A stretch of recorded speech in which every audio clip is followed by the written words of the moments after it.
안녕하십니까? 5월 11일 화요일 인도네시아 헤드라인 시작합니다. 첫 번째 소식입니다. 인도네시아 코로나19 확진자가 총 171만 3,684명으로 늘어났으며 이 중 사망 4만 7,012명, 완치 156만 8,277명으로 집계되어 2.7%의 치사율을 보이고 있습니다. 인도네시아의 코로나19 1일 확진자 수는 5,000명 수준에서 크게 증감을 반복하고 있습니다. 조코위 대통령은 오는 7월 등교 수업 재개를 앞두고 모든 교사, 강사, 교직원은 6월 말 이전에 백신을 접종받아야 한다고 말했습니다. 아직 코로나 사태가 완전히 통제되지 않은 상황에서 대면 수업을 재개하는 이유는 코로나 사태 이후 전국적으로 6천만 명 이상의 학생이 비대면 수업으로 전환되었지만 기술의 불평등으로 학생들에게 평등한 학습권을 제공하지 못한다는 비판이 많았기 때문입니다. 특히 유니세프는 불우한 가정의 학생 4명 중 3명이 온라인 학습을 위한 시설 부족으로 중퇴를 선택하고 있다고 우려를 표하기도 했습니다. 인도네시아 보건부에 따르면 교사가 포함된 2단계 국가 백신 접종 프로그램 대상 그룹에 백신 접종이 순조롭게 진행되고 있으며 6월 말 이전에 모든 교사들이 백신 접종이 가능할 것으로 예상되어집니다. 교육부 장관은 교사를 포함한 학교의 구성원들이 모두 백신 접종을 받으며 해당 학교는 대면 수업을 의무화해야 한다고 덧붙였습니다. 인도네시아 정부는 무료 백신 접종 프로그램과 별개로 민간 기업이 직접 백신을 구입하여 접종하도록 하는 민간 주도 백신 접종 프로그램을 시행한다고 밝혔습니다. 해당 프로그램은 민간 기업의 직원과 가족들을 대상으로 하며 외국인 근로자도 접종 가능합니다. 접종 백신은 중국의 시노팜으로 정부의 무료 백신과 다른 종류이며 78%의 백신 효과가 있는 것으로 알려져 있습니다.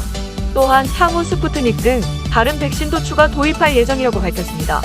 백신 접종은 레드존 내 기업 중 노동집약 산업에 우선권을 부여하며 접종 가격은 1인당 2회 접종 기준으로 100만 루피아로 예상되고 있습니다.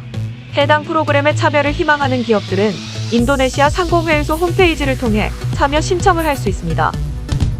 최악의 상황으로 치닫고 있는 인도의 코로나 대확산이 세계 해운대란을 야기할 수 있다는 경고가 나왔습니다. 각국이 코로나19 방역을 위해 인도를 경유한 선원과 선박의 입항을 금지하기 시작한 탓인데요. 전 세계 선원의 15%를 차지하는 인도인의 선원 채용이 중단되면서 선원 부족 사태 또한 가시화되었습니다.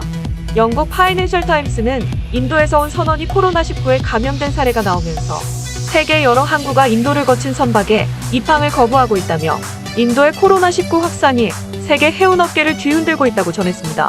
선박관리 업계에 따르면 싱가포르, 아랍에미리트 등에서는 최근 인도를 거친 선원의 하선을 금했으며 중국 저장성 닝보의 저우산 항구 역시 최근 3개월간 인도 및 그와 인접한 방글라데시를 거친 선박과 선원의 입항을 금지하고 있습니다. 이는 인도에서 온 선원들이 승선 전 격리를 하고 코로나19 검사 음성 판정을 받았음에도 배에 오른 뒤 해상에서 양성이 나오는 일이 빈번하게 발생했고 특히 코로나 확진자가 발생하면 선박 전체가 격리되기 때문입니다. 다음 소식입니다. 인도네시아 통계청은 2021년 1분기 경제 성장에 크게 기여한 6개의 사업 부문을 발표하였습니다. 해당 6개 분야는 정보통신, 용수 조달, 의료, 농업, 전기 및 가스 조달, 부동산 등이었습니다. 가장 높은 성장률을 보인 부문은 정보통신 분야였으며 뒤를 이어 용수 조달과 의료, 농업 순이었습니다. 하지만 기존의 국내 총생산 성장에 가장 많이 기여한 제조, 무역, 건설, 광업은 하락세를 기록하였습니다. 가장 큰 하락세를 보인 부문은 광업 분야로 코로나로 인해 생산이 감소하였고 이로 인해 광물 가격의 상승을 불러왔습니다. 특히 코로나로 인해 가장 큰 피해를 본 업종은 운송 및 창고업과 숙박 및 요식업으로 나타났습니다.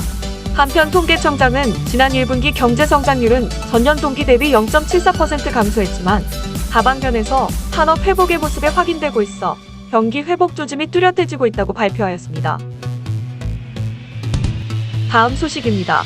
아시아개발은행은 인도네시아 경제가 2022년에 5%의 성장률을 기록하여 기존의 고도 성장으로 복귀할 것이며 또한 올해 경제 성장률은 4.5%로 전망했습니다.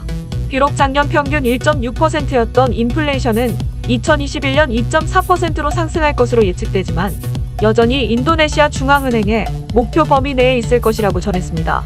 인도네시아 아시아개발은행 이사는 지속가능한 무역회복과 제조업 경기회복, 2021년 대규모 국가경제회복 예산 등에 힘입어 내년에는 성장 궤도로 복귀할 것이라고 전했습니다. 하지만 세계적인 코로나 바이러스의 확산세, 백신 접종률, 예상치 못한 글로벌 재정 긴축 등 몇몇 글로벌적인 위험 요소들은 여전히 산재해 있다고 말했습니다. 또한 라마단 기간 동안 국내 코로나 확산세가 급증하거나 예방접종 노력이 지연되고 정부 수입이 약화되면 경제 회복이 느려질 수 있다고 덧붙였습니다. 다음 소식입니다. 인도네시아 국회의장이 우리나라의 공공기관과 건설기업, 금융기관에게 신규 수도 건설 사업 참여를 요청하였습니다. 신규 수도 건설 사업은 총 466조 루피아가 소요되는 대규모 프로젝트로 인도네시아 정부는 전체 사업비의 19.2%인 89조 4천억 루피아만 국가 예산으로 충당한다는 계획을 세워놓고 있습니다. 국회의장은 나머지 80.8% 중 54.4%는 해외 민관협력 방식인 투자개발형 사업으로 조달하고 26.4%는 민간 금융조달을 통해 충당할 방침이라고 전했습니다. 국회의장은 인도네시아 정부 부담을 줄이고 투자자들에게 기회를 확대할 것이라며 한국의 세종시 건설 경험은 인도네시아에 꼭 필요하다고 강조하였습니다. 특히 국회의장은 인도네시아 수도 이전 사업을 지원하기 위해 한국과 인도네시아의 29개 공공기관과 기업 등으로 구성되는 인도네시아 한국 네트워크의 회장을 맡을 예정으로 알려져 있습니다. 우리나라 정부도 올해 공기업을 중심으로 인도네시아 신규 수도 사업 참여를 재점화하고 있습니다. 현재 우리나라 공공기관과 민간기업들도 정부가 추진하는 민관합작 투자개발형 사업에 팀 코리아를 구성하고 인도네시아 현지의 스마트시티 협력센터를 가동하며 신수도 사업 참여를 모색해오고 있습니다.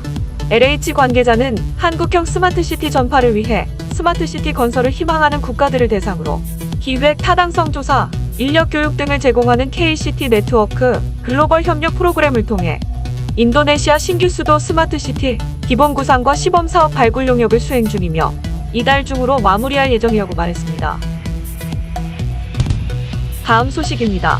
우리나라 기업 한성크린텍이 인도네시아 최대 국영 기업인 HK로부터 780만 달러 규모의 해수담수와 플랜트 공사를 수주했다고 밝혔습니다.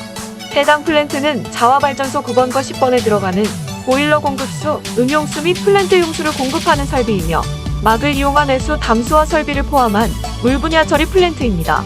한성크린텍은 지난 30여 년 동안 화학공장과 발전소 및 반도체 산업의 순수 처리, 해수 처리 막을 이용한 폐수재 활용 등 물 분야 설비를 담당했으며 그동안 축적한 노하우를 기반으로 세계 수준의 해수 담수화 플랜트 시장에 진출했다는 점에서 의미가 크다고 회사 측은 설명했습니다. 이정섭 한성크린텍 대표는 국내뿐 아니라 해외 프로젝트를 많이 수행했다며 코로나19 대유행 이후 인도네시아에서 수처리 설비를 수주했다는 것은 비대면 시대의 기업이 살아남기 위한 큰 방향을 제시하는 의미 있는 성과라고 전했습니다. 이어 인도네시아를 포함한 신남방 국가의 협업 요청이 이어지고 있다며 연내에 추가 수주 계약을 이뤄낼 것이라고 말했습니다. 다음 소식입니다. 족자카르타 반툴에서 8살 소년이 아버지가 가져온 음식을 먹다 거품을 물고 쓰러져 병원으로 옮겨졌지만 끝내 사망했습니다. 부검 결과 성상가리 독극물에 의한 사망이었고 원인이 된 음식은 배달원인 소년의 아버지가 배달을 나갔다가 퇴짜를 맞고 집으로 가져온 것이었습니다. 배달원은 어떤 여자의 부탁을 받고 음식 배달을 나갔으나 알려준 이름과 연락처는 모두 가짜였고 배달을 받은 집에서도 누가 보낸 음식인지도 모르는데 받을 수 없다고 하여 결국 집으로 가져오게 되었다고 진술했습니다. 해당 지역 경찰은 사건 발생 5일 만에 젊은 여성 1명을 용의자로 검거하였으며 조사 결과 용의자는 애인이 다른 여자와 결혼을 한 것에 앙심을 품고 독이 든 음식을 보낸 것으로 드러났습니다. 용의자는 현재 재판에 넘겨져 판결을 기다리고 있으며 유죄 판결 시 최고 사형에 처할 수 있습니다. 다음 소식입니다. CGV 인도네시아는 우리나라 창작 뮤지컬 태양의 노래를 상영관에서 생중계한다고 밝혔습니다. 우리나라 뮤지컬 공연 실황이 해외 영화관에서 실시간 중계되는 것은 이번이 처음입니다. 뮤지컬 제작사는 온라인에서 만나는 다양한 공연 콘텐츠가 각광받는 요즘 실시간 라이브로 송출하는 뮤지컬 태양의 노래 공연에 해외에 이목이 쏠릴 것으로 보인다고 말했습니다. 태양의 노래는 아이돌 그룹 샤이니 멤버의 온유, 데이식스의 원필, 갓세븐 출신의 영재, 러블리즈의 K 등 K-팝 아이돌들이 대거 캐스팅돼 인도네시아에서도 관심을 끄는 작품입니다. 뮤지컬 내용은 한밤 달빛 아래에서 노래하는 소녀 해나가 한낮 태양처럼 눈부신 소년하람을 만나 생애 가장 빛나는 노래를 부르는 순간을 담은 로맨스 뮤지컬입니다. 뮤지컬 태양의 노래는 오는 7월 25일까지 공연되며 CGV 인도네시아 홈페이지에서 공연 일정을 확인할 수 있습니다. 시청해주셔서 감사합니다. 다음 시간에 뵙겠습니다.